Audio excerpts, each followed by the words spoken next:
Spanish police have seized a huge stash of military uniforms that they suspect was on its way to jihadists in the Middle East. This police video you're about to see of the raid shows thousands of uniforms indeed.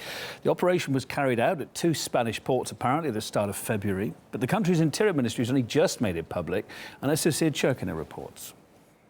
What we have here is basically yet another case backing the flourishing concerns over the presence of ISIS supporters in Europe. Spanish officials releasing now this information are saying they arrested 7 people on suspicion of providing logistical and financial support to ISIS and the al-Nusra Front. Now, specifically, they have been able to seize containers carrying as many as 20,000 military uniforms and supplies. This is being described by officials as enough to equip an army. The containers carrying these uniforms had been declared as carrying second-hand clothes when police in Spain were able to seize and arrest these people. This is how Spain's Interior Ministry described the situation.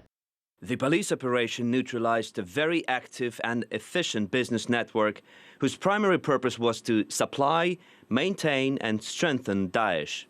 2 out of 3 containers were seized in Valencia and 1 in Algeciras in an anti-terror operation. Officials say that the destination of these containers were ISIS-controlled territories in Iraq and Syria. And of course, this latest case comes amidst growing concerns over the number of EU citizens having been foreign fighters in Syria alongside ISIS and now being present within the European Union. We estimate that there are some 5,000 European nationals that are classified as suspected foreign fighters, many of whom have returned to our societies to pose an urgent security threat. We're dealing with a very serious, well-resourced, determined international terrorist organization that is now active on the streets of Europe. So these arrests in Spain are just the latest example, and clearly much more is yet to be done. As fears of ISIL gaining ground along the North African coast intensify, Spain could find itself more exposed than other European states. That's because of its close proximity to Morocco, which is just, of course, across the Strait of Gibraltar. Spain's even got an exclave there, the Spanish autonomous city of Ceuta. And that's a place that's also been making headlines recently too. Over the past month, again, Spanish and Moroccan police have carried out a number of anti-terror raids there. During one of those raids, alleged ISIL recruiters were arrested for publishing jihadist propaganda on social media. The Moroccan Interior Minister recently admitted that ISIL sympathizers based in Morocco could indeed be seeking ways to get into Europe. De coopérer pleinement. We agreed to fully cooperate with Germany against the ill-intentioned people who disguise themselves as refugees to enter the country. Some people left Morocco that way.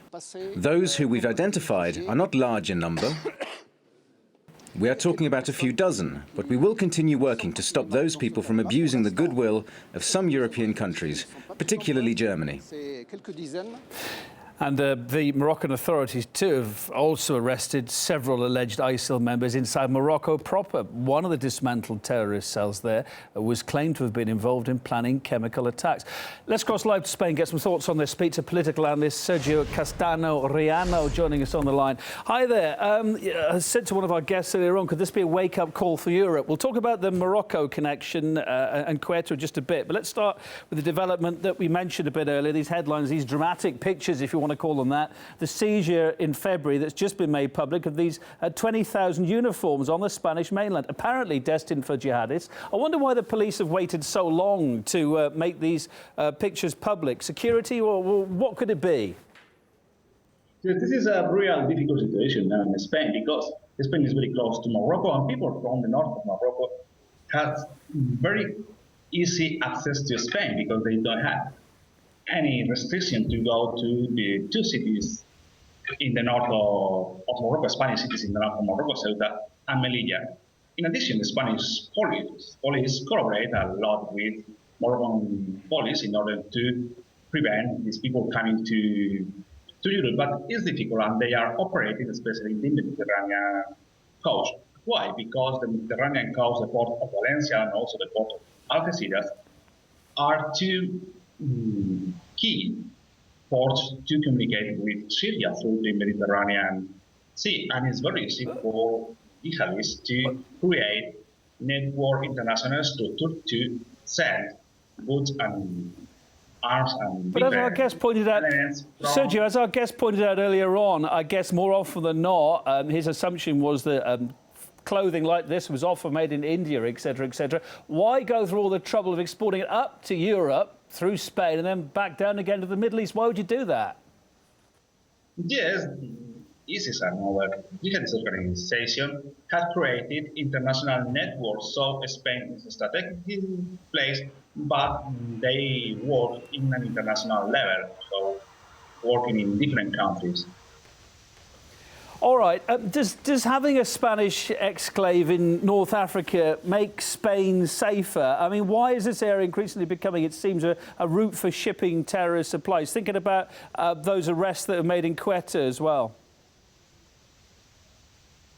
Yes, I think the key here is the position of the Spanish police. The Spanish police has a long experience acting in counter-terrorist plans. So this is the key here. And after 2004 terrorist attacks in Mali, they have developed strong structures, and I'm sure that they will be able to undermine terrorist organizations operating in North Africa and Europe.